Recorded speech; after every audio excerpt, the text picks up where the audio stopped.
Hello, and another warm welcome to the Thought for the week of the 1st of June 2026. We're talking about sleep in order to learn. Sounds like a good idea, doesn't it? This message comes to you from the grad team, and my name is Ruda Landman. With the exams upon you, sleep is probably the last on your list of priorities at the moment. But let's talk about that. Brain science teaches us that physical changes occur in the brain when we learn. It is similar to when you work out in the gym. Your muscles change, your body's physical shape changes. The brain does not have muscles, but neurons that physically connect with each other to form clusters when we learn new things. We've spoken about retrieval practice, fetching something you have learned from your memory and bringing it back to awareness. That is for the brain what sit-ups are for the belly muscles.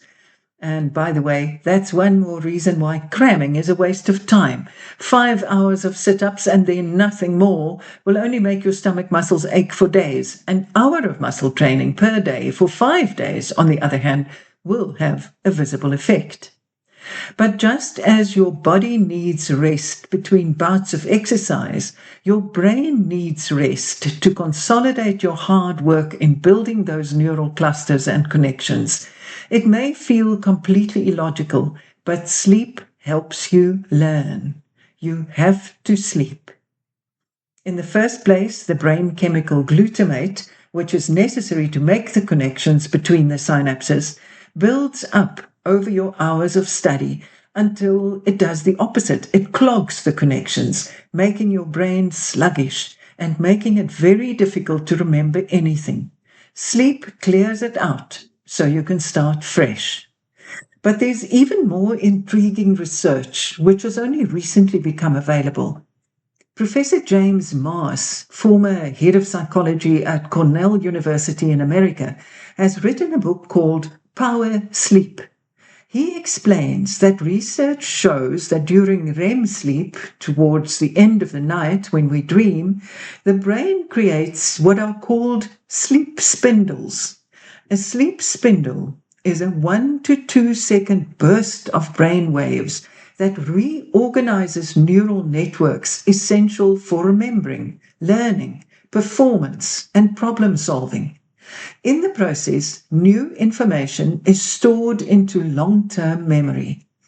It's a bit like building a wall. You put the bricks in place with cement to hold it together. Immediately after, you can still push over the wall. But overnight, the cement hardens and the wall becomes solid.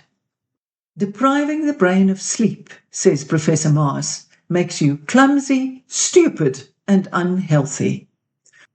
Of course, if you haven't put down any bricks, the sleep cement has nothing to work with. You have to put in the hours. So let's talk about more ways to make your study hours as productive as possible. Our brains use 2 different modes of thinking.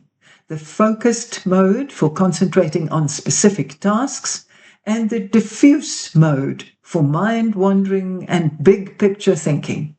The focused mode is used when you are actively studying a vocabulary list or solving a math problem. The diffuse mode kicks in when you are daydreaming, showering, or falling asleep. As with sleep, diffuse mode thinking may feel like wasting time. It is not. It allows your mind to wander and make new connections, helping you to understand new concepts. It is important to switch between these modes when learning. Take breaks to allow diffuse thinking to work. When we are struggling with a new concept in focused mode, we may find ourselves going back again and again to familiar but unhelpful approaches. Try stepping away from the problem and doing something like taking a shower, going for a walk or a jog, or having coffee with a friend, and letting your mind wander. That way, you allow the diffuse mode to work on the problem in the background, often without you even noticing. This can lead to an aha moment when you return to the focused mode later. Again, like sleeping, without proper focused mode learning, taking a break won't give you any benefit. But after a session of intense concentration and focus, a break will allow your brain to make new connections and come up with solutions. Don't feel guilty. Just tell yourself, I am learning by jogging, or I am learning by connecting with a friend. Work regularly and effectively. Then you will sleep well, which will make your brain work better when you sit down at your desk again. Happy studying and good luck in these exams. From the Grad team.